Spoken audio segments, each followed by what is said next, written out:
हरिहन्ताणम् नमो सिद्धाणम् नमो आयरीयाणम् नमो वज्रायाणम् नमो लोये सवसाहूणम्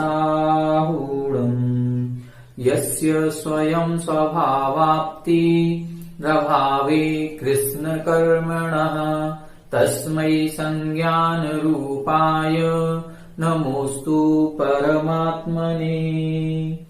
1008 श्री मूलनायक आदिनाथ भगवान की जय। द्वासांग जिनवाणी माता की जय।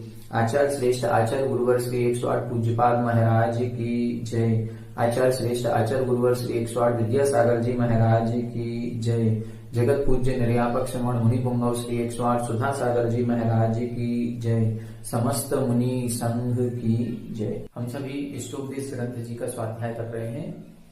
पिछली कुछ कक्षाओं में करीब 25-30 श्लोकों का अर्थ अपन ने समझ लिया है। आज की कक्षा में हम 2 श्लोकों का अर्थ समझेंगे। पिछली कक्षा में हमने ये देखा था, आचार्य पूज्यपाद महाराज निर्ममत्व बने का विचार करवा रहे हैं। उन्होंने एक श्लोक लिखा था, बध्यते मुच्यते जीवः सममो निर्ममः क्रमात्। यह जीव कर्म बंधन को प्राप्त होता है और कर्म बंधन से मुच्यते यानी छूट जाता है। क्रमात् यानी क्रमशः, सममो ममत्व सहित होने से और निर्ममः यानी ममत्व रहित होने से। इसलिए सर्व प्रयत्न सभी प्रयत्नों के द्वारा निर्ममत्वम विचिन्ते निर्ममत्व पने का विचार करना चाहिए। कुछ श्लोक उन्होंने निर्ममत्व पने के विचार पर लिखे हैं। एक श्लोक उन्होंने पिछली कक्षा में अपन ने देखा था, एकोहम मैं अकेला हूं, शुद्ध हूं, ज्ञानी हूं, योगींद्रों के द्वारा मैं जाना जाता हूं और जितने भी ये संयोगज भाव हैं ये मुझसे हमेशा से भिन्न ही हैं। और क्या विचार करना था? और विचार करना था कि इस संसार में जितने भी प्राणी हैं वो संयोग के कारण से ही दुखों को प्राप्त हो रहे हैं। संयोगादेह देहिनाम दुख संदोह भागित्वम। संयोगात यानी संयोग के कारण से ही दुखों के समूह का भागीदार बनना पड़ता है।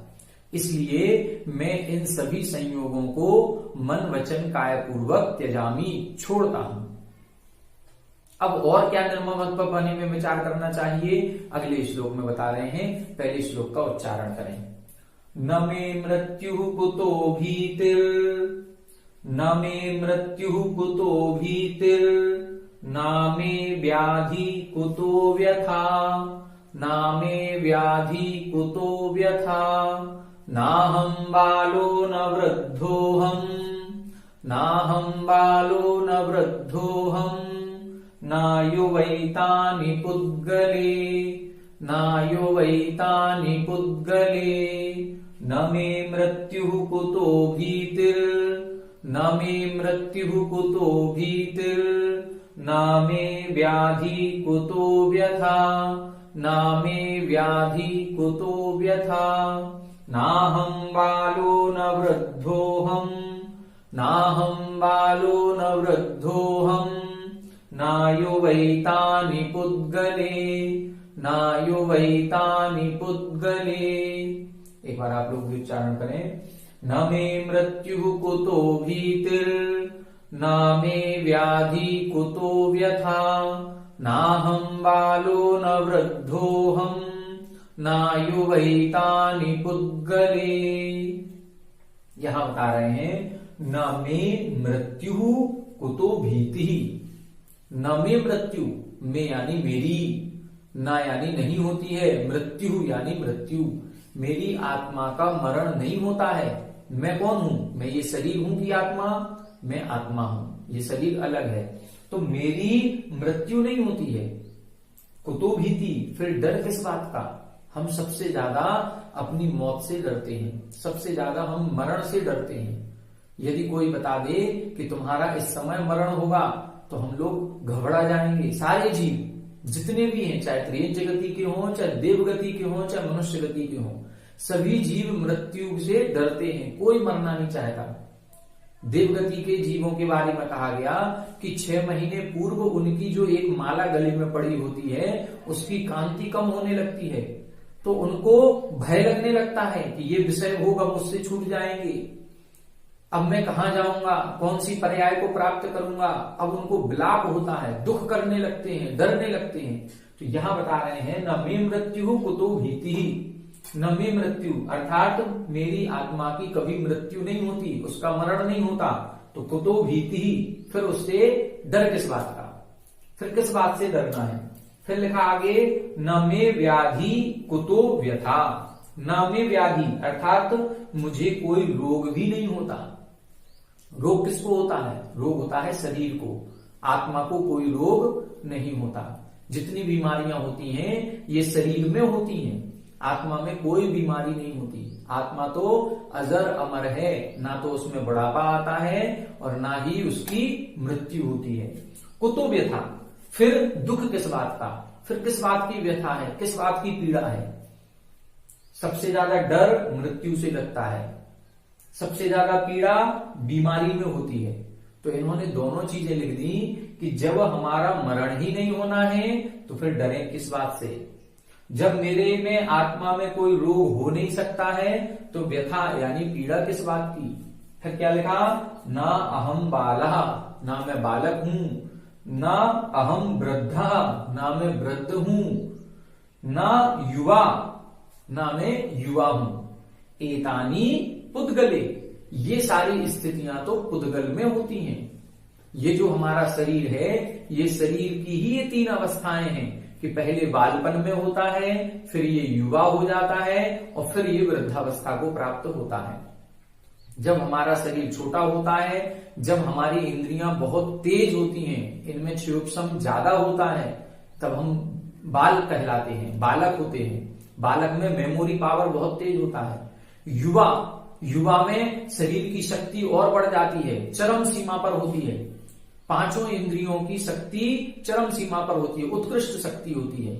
हम जो चाहें वो कर सकते हैं। संकल्प शक्ति भी बहुत होती है, शारीरिक शक्ति भी बहुत होती है और इंद्रियों की शक्ति भी बहुत होती है। तो युवा, तो ना अहम युवा, मैं युवा भी नहीं हूं और ना वृद्धा, मैं वृद्ध भी नहीं हूं, क्योंकि ये भी सारी शरीर में ही होता है। वृद्ध किसे कहते हैं? जब शरीर की शक्तियां क्षीण होने लगती हैं, इंद्रियों का क्षयोपशम भी कम होने लगता है, सारी इंद्रियों से ज्ञान करने की शक्ति कमजोर पड़ जाती है, शिथिलता आने लगती है, उसको कहते हैं वृद्धावस्था। तो ये तीनों भी पन जितने कहे गए हैं, बालपन हो, चाहे युवावस्था हो, चाहे वृद्धावस्था हो, ये तीनों ही अवस्थाएं पुद्गले, ये तो पुद्गल में होती हैं, शरीर में होती हैं, आत्मा में नहीं होती। तो आत्मा के बारे में विचार करना है कि ये मेरी आत्मा की मृत्यु नहीं है, मरण नहीं है, इसलिए डरना नहीं है। कभी मरने से मत डरो, उपसर्ग परिचयों से नहीं डरना है। शरीर का क्या होगा? कोई पीड़ा नहीं होगी। क्यों? क्योंकि न में व्याधि, मेरी आत्मा में कोई रोग नहीं होता। आत्मा को अग्नि जला नहीं सकती, आत्मा को वायु सुखा नहीं सकती, आत्मा को शस्त्र छेद नहीं सकते, कितनी सारी बातें लिखी गई हैं। आत्मा अमूर्तिक है, अनंत ज्ञान वाली है। ये जितनी भी यहां पर अवस्थाएं बताई गई हैं, ये सारी अवस्थाएं पुद्गल में होती हैं, ये पुद्गल की परिणति है और मेरी आत्मा पुद्गल से सर्वथा भिन्न है। इस तरह का चिंतन हम बार बार करेंगे, तब जाकर के क्या होगा? तब जाकर के उपसर्ग और परिसह सहने की शक्ति आएगी। अंत में समाधि मरण जब हम करेंगे, मरण समय जब हमारा आएगा, तो हमारे भाव बड़े निर्मल बने रहेंगे, हमारे परिणाम विचलित नहीं होंगे, हम बिल्कुल ठीक बने रहेंगे और आती हुई मौत को, मृत्यु को स्वीकार करेंगे। इसीलिए मृत्यु महोत्सव कहा गया। जब संलेखना समाधि पूर्वक मरण होता है तो वह आत्मा उस मृत्यु को सहज स्वीकार करती है, उससे डरती नहीं है। क्यों नहीं डरती है? क्योंकि ये शरीर तो एक ना एक दिन छोड़ना ही छोड़ना है, ये शरीर मेरा है ही नहीं। जिस वस्तु को हमेशा छोड़ने का भाव पहले से ही रहा हो कि ये वस्तु हमें छोड़नी ही छोड़नी है, फिर उसको छोड़ते समय भी दुख नहीं होता है। इसीलिए संलेखना में, समाधि मरण में कभी भी जो छपक है, जो संलेखना ग्रहण कर रहा है, समाधि पूर्वक मरण कर रहा है, वो कभी डरता नहीं है। और ये भाव हमें पहले से जगाना पड़ेगा कि मेरी आत्मा का मरण नहीं होता है, इसलिए हमें डरना नहीं है। न में व्याधि, उस शरीर में रोग होते हैं, आत्मा में कोई रोग नहीं होता। आज वर्तमान में कोरोना काल चल रहा है और इस कोरोना की वजह से कितने सारे जीवों को एकत्व भावना का चिंतन आया होगा, अन्यत्व भावना का चिंतन आया होगा। जब उनको हॉस्पिटलाइज कर दिया गया और किसी से भी नहीं मिलने दे रहे हैं, कोई उसमें जा नहीं सकता है, केवल वहां के डॉक्टर्स जाएंगे, वो भी किट पहन करके जा रहे हैं। अब आपको पता ही नहीं चल रहा है ये डॉक्टर है कि कौन है। आप अपने घर संबंधी जितने भी आपके स्त्रीजन परिवारजन थे, कोई आपके पास नहीं है। अब उस समय केवल अकेले ही, और भयावहता का माहौल इतना ज्यादा हो गया है कि जो एक बार पॉजिटिव आ रहा है वो ये सोच करके ही जा रहा है, पता नहीं अब हम वहां से लौट के आएंगे कि नहीं आएंगे। एक माहौल, वहां का वातावरण ही एक इस तरह का बना हुआ है। उस समय क्या चिंतन करें? उस समय भी यही चिंतन करना है कि नामे व्याधि। अब यदि इष्टोपदेश पढ़ा होगा, यदि कभी अध्यात्म का चिंतन किया होगा, कभी 12 भावनाओं का चिंतन किया होगा, तो वो व्यक्ति उस एकाकीपन में भी बहुत आसानी से अपने प्राणों को त्याग सकता है, क्योंकि संभावनाओं से इंकार नहीं किया जा सकता है। हो सकता है वहां मृत्यु हो भी जाए और हो सकता है कि हम स्वस्थ होकर के वापस लौट भी आए। संभावनाएं सभी तरह की हैं। तो जब भी यदि मान लो इस तरह की कोई परिस्थिति आती है कभी, तो हमें हर एक परिस्थिति से लड़ने के लिए तैयार रहना चाहिए। वो तैयारी क्या है? वो यही तैयारी है कि ये निर्ममत्व पने का विचार हम प्रति समय करें, हमेशा करें। जब ये निर्ममत्व पने का विचार रहेगा तो ना तो हमें सगे संबंधियों से विशेष राग होगा, ना हमें घर मकान आदि से विशेष राग होगा, और ना ही इस शरीर से ही विशेष राग होगा। और हम शरीर को छोड़ते समय भी प्रसन्न रहेंगे, वही प्रसन्नता पूर्वक हमारे प्राण जाएंगे। ठीक है, तो यहां बता रहे हैं ना में मृत्यु कुतो भीति, मेरी आत्मा की मृत्यु नहीं है इसलिए डरना नहीं है। मेरे आत्मा में कोई रोग नहीं होता है इसलिए कष्ट पीड़ा भी नहीं होनी चाहिए। ना मैं बालक हूं, ना मैं वृद्ध हूं, ना मैं युवा हूं। एतानी पुद्गले, ये सारी स्थितियां पुद्गल में होती हैं, ये सारी स्थितियां शरीर में होती हैं। आत्मा में कुछ भी नहीं होता। आत्मा तो हमेशा से एक सी ही रहती है। आत्मा में तो वही अनंत शक्ति बचपन में भी है, वही अनंत शक्ति युवावस्था में भी है, और वही अनंत शक्ति वृद्धावस्था में भी है। जिस वृद्धावस्था में हम खड़े नहीं हो पाते हैं, खड़े होकर के पूजन नहीं कर पा रहे हैं, जिस वृद्धावस्था में सबसे अत्यधिक ठंड लगती है, जिस अब वृद्धावस्था में हमें एक बाल भी खिंच जाए हमारे शरीर की शक्ति नहीं रहती, उसी वृद्धावस्था में मुनिराज ही तो हैं। वो मुनिराज अपना किसलॉन्च भी कर रहे हैं, वो मुनिराज खड़े होकर के आहार भी ले रहे हैं, वो मुनिराज उसी वृद्धावस्था में सैकड़ों किलोमीटर का विहार भी कर रहे हैं, वो मुनिराज उसी वृद्धावस्था में शीत आदि की बाधा को भी सहन कर रहे हैं, सारी बाधाओं को सहन कर रहे हैं। वो शक्ति उनमें कहां से आ गई? वो शक्ति शरीर की शक्ति नहीं है, वो आत्मा की शक्ति है। जो आत्मा से अपने अंदर से मजबूत होता है और शरीर को कुछ भी नहीं समझता है, उसके अंदर अनंत शक्ति का प्रादुर्भाव हो जाता है। तो हम लोगों को भी यही समझना है कि ये जो जितनी भी स्थितियां बनती हैं ये शरीर की बनती हैं, आत्मा का इनसे कोई भी बिगाड़ नहीं होता। और कैसा चिंतन हमें निर्ममत्वपने में करना चाहिए, इसके लिए अगला श्लोक देखते हैं। चलिए अगला श्लोक देखते हैं। पहले अगले श्लोक का इसका अपन उच्चारण सीखेंगे, फिर इसके बाद इसका अर्थ देखेंगे।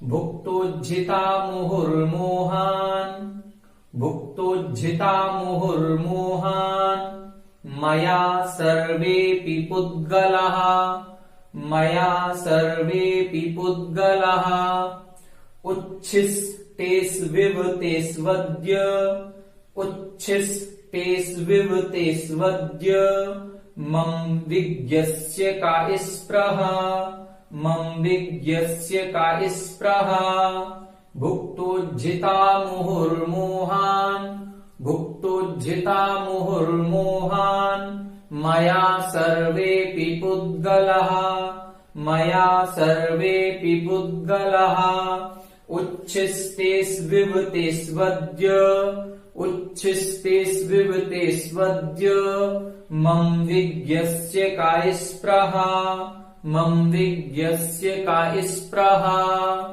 आप लोग उच्चारण करें। भुक्तोज्झिता मुहुर्मोहान् भुक्तोज्झिता मुहुर्मोहान् मया सर्वेऽपि पुद्गलः मया सर्वेऽपि पुद्गलः उच्छिष्टेष्विभूतेष्वद्य उच्छिष्टेष्विभूतेष्वद्य मम विज्ञस्य का स्पृहा मम विज्ञस्य का स्पृहा। देखें, अब यहां पर जो चिंतन करना है वो विषय भोगों से करना है। जितने भी हमारे विषय भोग के पदार्थ हैं, इन पदार्थों में हमें कैसा चिंतन करना है वो इसमें बता रहे हैं। देखें, मया यानी मेरे द्वारा, मया का मतलब मेरे द्वारा, सर्वेपि पुद्गलः सर्वे अपि सभी प्रकार के पुद्गल।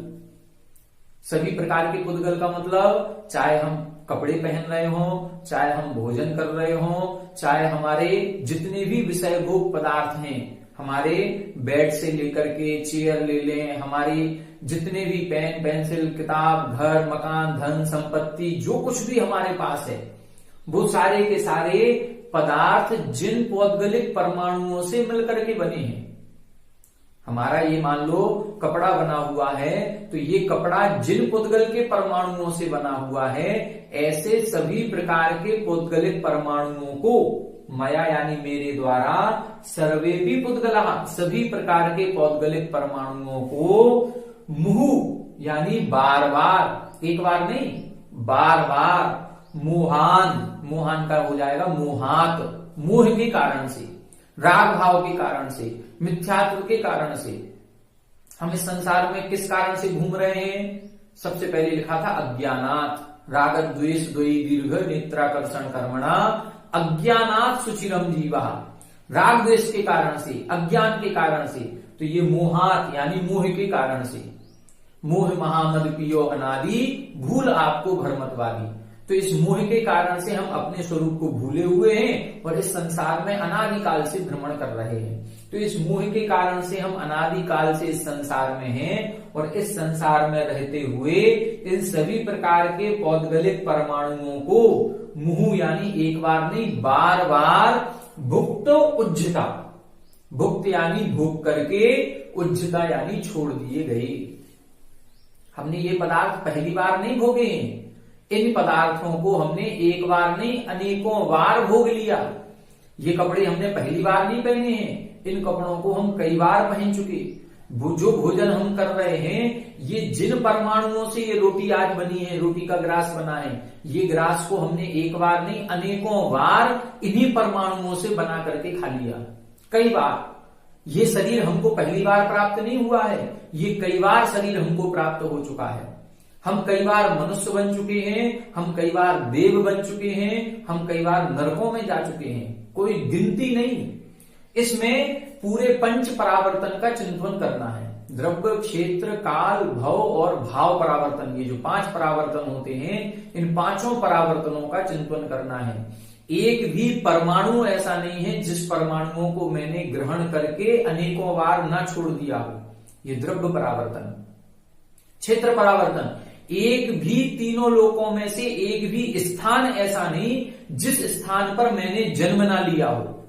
हम सोच रहे हैं कि ये मकान मेरा है, ये गांव मेरा है, क्यों? मैंने इस गांव में जन्म लिया, मैंने इस घर में जन्म लिया, मेरी ये जन्मभूमि है। अरे तीनों लोकों में एक भी स्थान ऐसा नहीं, एक भी, तीनों लोकों में, ऊर्ध्वलोक मध्यलोक अधोलोक, एक भी प्रदेश ऐसा नहीं जिस स्थान पर हमने जन्म ना लिया हो, जिस स्थान पर हमने मरण ना किया हो। और एक बार नहीं अनेकों बार, मुहु यानी बार बार, ये कहलाता है क्षेत्र परावर्तन। काल परावर्तन, जो हमारी उत्सर्पणी अवसर्पणी चल रही है, पहला दूसरा तीसरा चौथा पांचवा छठवां काल चल रहा है, इस काल में हम लोग जन्मदिन मनाते हैं। मेरा जन्म अक्टूबर महीने की इस तारीख को इतने बजे हुआ था। वो तारीख हमें पूरे जीवन भर याद रहती है, हम उस तारीख को अपना जन्मदिन मनाते हैं। अरे विचार करें तो एक भी समय ऐसा नहीं है जिस समय हमने जन्म ना लिया हो। उत्सर्वणी के हर काल के, हर दिन के, हर घंटे के, हर मिनट के, हर सेकंड के, हर समय पर हम जन्म ले चुके हैं। एक सेकंड में असंख्यातों समय होते हैं। हम सोच रहे हैं कि हम 3:40 पर पैदा हुए हैं। इस 39 सेकंड पर वही 3:40 के 39वें सेकंड पर असंख्यातों बार पैदा हो चुके, असंख्यातों बार जन्म हो गया, असंख्यातों बार हमारा मरण हो गया। कोई डेट फिक्स नहीं है। पूरे उत्सर्वणी और पूरी अवसर्वणी में एक भी समय ऐसा नहीं है जिस समय को हमने अपना जन्म का समय न बनाया हो। ये कहलाता काल परावर्तन। अब सोचो जरा, एक उत्सर्वणी अवसर्वणी में जितने समय हैं सभी समयों पर हमने जन्म लिया है, तो कितनी बार उत्सर्वणी अवसर्वणी निकल गई होगी? असंख्यातों बार। इसी तरह से भव परावर्तन में जो आयु देखना है, नारकी जीव की कम से कम आयु 10,000 वर्ष। तो 10,000 वर्ष की आयु में हम कितनी बार उत्पन्न हुए?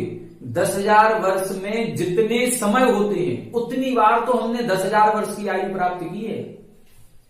सोचो जरा, 10,000 वर्ष के पहले सेकंड निकालो, कितने सेकंड होंगे? एक वर्ष का निकालो पहले। एक वर्ष में 365 दिन, फिर एक दिन में 24 घंटे, एक घंटे में 60 मिनट, एक मिनट में 60 सेकंड। तो पहले एक दिन के सेकंड निकाले जाएं, फिर एक दिन के सेकंड निकाल करके एक वर्ष के सेकंड निकाले जाएं, फिर एक पूरे 10,000 वर्ष के सेकंड निकाले जाएं। अब एक सेकंड में भी असंख्यात समय होते हैं, तो जितने समय बनेंगे उतनी बार तो हमने 10,000 वर्ष की आयु को प्राप्त किया है नरकों में। अब ऐसे 10,000 वर्ष से एक एक समय बढ़ाते चलें और 33 सागर तक लेना है। इतनी आयु को हमने इतनी बार प्राप्त कर चुका, मतलब नरकों में कितनी बार जा चुके, कोई गिनती नहीं। अब सोचो, यदि 10,000 वर्ष के समय तो आप सेकंड तो फिर भी निकाल लोगे, 33 सागर के सेकंड निकाल के देखो, एक सागर असंख्यातों वर्षों का, निकाल ही नहीं पाएंगे। तो 33 सागर की आयु भी हमारी इस आत्मा को असंख्यातों बार प्राप्त हो चुकी है। नरकों में हम असंख्यातों बार हुआ है। मनुष्य में लगाएंगे तो मनुष्य की आयु अंतर मुहूर्त से लेकर 3 पल्ले तक, तो पूरी 3 पल्ले तक की आयु हमने कई बार, मतलब भोग भूमि में कई बार उत्पन्न हो चुकी। उत्तम भोग भूमि में 3 पल्ले की आयु से हम कई बार उत्पन्न हो चुके। 3 पल्ले में जितने समय है उतनी बार। देवों में लगाओ तो देवों में भी जघन्य आयु 10,000 वर्ष और उत्कृष्ट 33 सागर। लेकिन भव परावर्तन जब लगाते हैं तो 31 सागर तक लगाते हैं, क्योंकि 31 सागर तक मिथ्या दृष्टि जीव जा सकते हैं, उसके ऊपर तो सम्यक दृष्टि ही जाते हैं 9 अनुदेश 5 अनुत्तरों में। तो वो 2 को छोड़ देते हैं, उधर 32 और 33 सागर की आयु होती है। जिसको सम्यक दर्शन प्राप्त हो जाएगा, अब उसका जो संसार है वो बहुत छोटा सा रह जाता है। तो भव परावर्तन में वहां 31 सागर तक। चारों गतियों में एक भी भव ऐसा नहीं है, एक भी आयु ऐसी नहीं है जिस आयु में हम उत्पन्न नहीं हुए हैं। एक बार नहीं, अनंतों बार। भाव परावर्तन में क्या है? एक भी परिणाम ऐसा नहीं है जिस परिणामों से हमने कर्मों का बंध नहीं किया हो। जैसे यहां पर 60 सेकंड मिलकर के 1 मिनट बनाते हैं, फिर 60 मिनट मिलकर के 1 घंटा बनता है, 24 घंटे मिलकर के 1 दिन बनता है, 365 दिन मिलकर के 1 वर्ष बनता है। इसी तरह से जो कर्म की स्थिति बनती है, उस स्थिति में भी हमारे योग के परिणाम के स्थान ही होते हैं। योग स्थान, कसाय स्थान।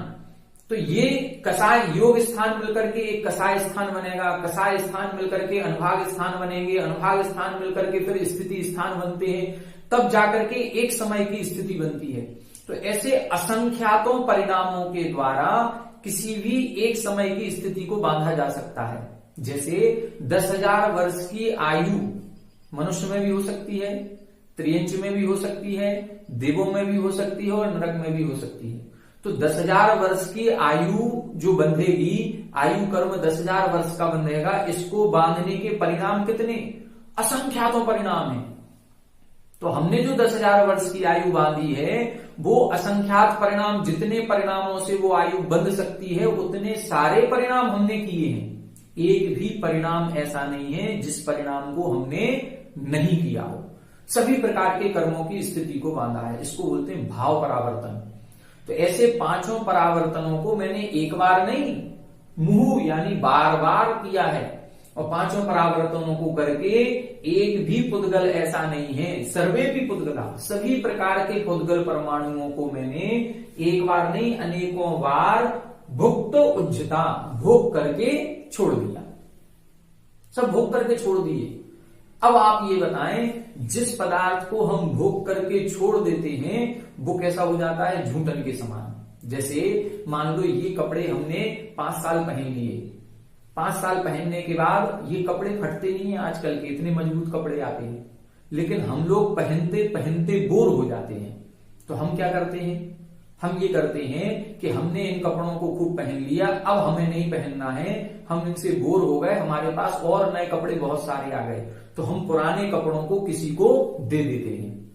इसको बोलते हैं भुक्त उज्जता, भोग करके छोड़ दिया, अब हमने किसी दूसरे को दे दिया। अब ये बताओ, कभी यदि ऐसा हुआ कि एक शर्ट हमने किसी को दे दी और देने के बाद लगा हो कि अरे यार 1 आध साल और पहन सकते थे इस शर्ट को, उससे वापस ले लें? नहीं, कभी नहीं। जो शर्ट हमने दे दी तो दे दी। कभी ऐसा हुआ कि किसी भिखारी को 10 का नोट देने के बाद उससे वापस ले लिया हो? नहीं नहीं, लाओ वापस लाओ हमारा 10 का, हमें नहीं देना, ज्यादा दे दिए तुम्हें? नहीं, कभी नहीं। जो एक बार दे दिया तो दे दिया। जिस पदार्थ को भोग करके हमने छोड़ दिया वो कैसा हो जाता है? झूठन के समान। एक बार जिस थाली में हम भोजन कर रहे थे उस थाली में एक बार हमने हाथ धो लिए, अब उस थाली में जो भी सामान रह गया था, थोड़ा बहुत भी रह गया हो, वो कैसा हो गया? अब झूठन हो गई। अब उस झूठन को हम दोबारा ग्रहण नहीं करते। तो यहां पर भी आचार्य महाराज ये कह रहे हैं कि सर्वेपि पुद्गला, जब हम सभी प्रकार के पुद्गलों को एक बार नहीं असंख्यातों बार ग्रहण करके छोड़ चुके हैं, तो अब कोई भी पुद्गल जब बचे ही नहीं है तो सारे के सारे पुद्गल कैसे हो गए? ये सारे के सारे पुद्गल अब झूठन के समान हो गए। और जब झूठन के समान है तो अब इन पुद्गलों को द्वारा ग्रहण करने की इच्छा किसकी होगी? किसी की भी नहीं होगी। क्या लिखा? तेसु उच्छिष्टेषु इव। पहले क्या लिखा? मेरे द्वारा सभी प्रकार के पुद्गल परमाणु मोह के कारण से एक बार नहीं बार बार भोग करके छोड़ दिए गए। जब छोड़ दिए गए तो तेसु उच्छिष्टेषु इव, उन झूठन के समान पदार्थों में, इव का मतलब समान। अब वो विषय भोग पदार्थ कैसे हो गए? झूठन के समान। अब उन झूठन के समान पदार्थों में अद्य यानी आज, अब मम विज्ञस्य, मुझ बुद्धिमान की का स्पृहा, क्या इच्छा होगी? अर्थात तो ऐसा नहीं है कि ये कपड़े हमने पहली बार पहने हैं, ये कपड़े हम कई बार पहन चुके। तो जैसे कई बार होता है ना कि कहीं किसी शादी समारोह में जाना हो तो हम नया कपड़ा खरीदते हैं, नए कपड़े खरीदेंगे, पुराने पहन लो तो अरे ये साड़ी ये तो हम कई बार पहन चुके, अब नहीं पहनना, ये शर्ट तो हम कई बार पहन चुके, अब ये नहीं पहनना। आज खाने में क्या बनाए? अच्छा ये चीज बना लो, अरे ये तो हम कई बार खा चुके, कुछ नया बनाओ, कुछ नया होना चाहिए। तो जब पुरानी चीजें जिनको हम कई बार भोग चुके हैं उनको पुनः भोगने की इच्छा नहीं होती, कुछ नया करने की इच्छा होती है। तो यहां इस संसार में तो एक भी पुद्गल ऐसा नहीं है जिस पुद्गल को हमने ग्रहण नहीं किया हो, जिस पुद्गल को, जिस विषय भोगों को, जिन पदार्थों को मैंने भोगा नहीं हूं, सारे पदार्थों को हम भोग चुके और सारे विषय भोग पदार्थ अब मुझे झूठन के समान हैं। और झूठन के समान पदार्थों को कौन बुद्धिमान होगा? जो इच्छा पूर्वक सेवन करेगा, अर्थात बुद्धिमान होगा तो इच्छा पूर्वक सेवन नहीं करेगा। इस तरह का चिंतन करना चाहिए। कितनी बड़ी बात करेगी। 5 परावर्तन आएंगे इसमें, द्रव्य, क्षेत्र, काल, भव और भाव, 5 परावर्तनों का चिंतन इसमें करें तो हम क्या होगा? इन विषय भोगों से अपने आप विरक्त होंगे। इसीलिए तो कहा जब आहार क्रिया मुनिराज की होती है तो उनको गर्तपूर्ण वृत्ति से भोजन करने को कहा। गर्तपूर्ण वृत्ति का मतलब क्या है? जैसे गड्ढा भरना हो, मान लो सड़क पे एक गड्ढा हो गया है और उस गड्ढे को बिल्कुल प्लेन करना है, तो उसमें क्या भरेंगे हम? तरासे हुए पत्थर, सोने चांदी से भरेंगे क्या उसको? नहीं, उसको कचड़े से भर देंगे। जो भी कचरा इधर उधर से लाए और वो छोटे छोटे ईंट मिट्टी के ढेले हुए वो भर दिए, धूल मिट्टी भर दी और उस गड्ढे को पूरा भर दिया। अब इसी तरह से इस पेट को भी गड्ढे के समान कहा गया कि आप जो भी आहार ग्रहण कर रहे हैं वो आहार अब आपको ऐसे लेना है जैसे गड्ढा भर रहे हैं। तो अब गड्ढा भरने के लिए अच्छी वस्तुओं की जरूरत नहीं है, उसमें राग मत करो, जो मिल गया वो खाओ और गड्ढा भर लो। कितनी ये पंच परावर्तन से आएगा ये सिद्धांत। जब तक हम ये नहीं सोचेंगे कि इन विषय भोगों को मैंने कई बार भोगा है, तब तो रोज इच्छा होगी नया नया अच्छा खाने की, अच्छा टेस्ट की। जब भी आहार लेंगे तो टेस्ट देखेंगे कि टेस्ट आ रहा कि नहीं आ रहा, लेकिन आहार करते समय टेस्ट नहीं देखते। अपन लोग देखें, एक बार एक ग्रास लेते हैं तो एक सब्जी से लेते हैं, एक सब्जी से खाते हैं तो एक टेस्ट अलग आता है। आहार क्रिया में देखो, वो एक ग्रास पर ये दाल भी, वो दाल भी, ये सब्जी भी, वो सब्जी भी, वो सारी को मिक्स कर दिए, उसमें भी नमक नहीं है, मिर्ची नहीं है, कुछ नहीं हो, फिर उसको भोजन करते हैं। कैसा नीरस भोजन होता है। और उस नीरस भोजन को भी बड़े आनंद के साथ, आनंद क्यों आ रहा है? क्योंकि वो भी ये सोचते हैं कि इन विषय भोगों को हम कई बार भोग चुके, अब इनको भोगने की मेरी इच्छा नहीं है। तो ऐसा चिंतन इस श्लोक के माध्यम से हमें बार बार करना चाहिए। जब हम ऐसा चिंतन बार बार करेंगे तो हम भी निर्ममत्व बने को बढ़ेंगे और विषय भोगों से आसक्ति हमारी कम होगी। आगे और भी बताएंगे और कैसा चिंतन हमें करना चाहिए।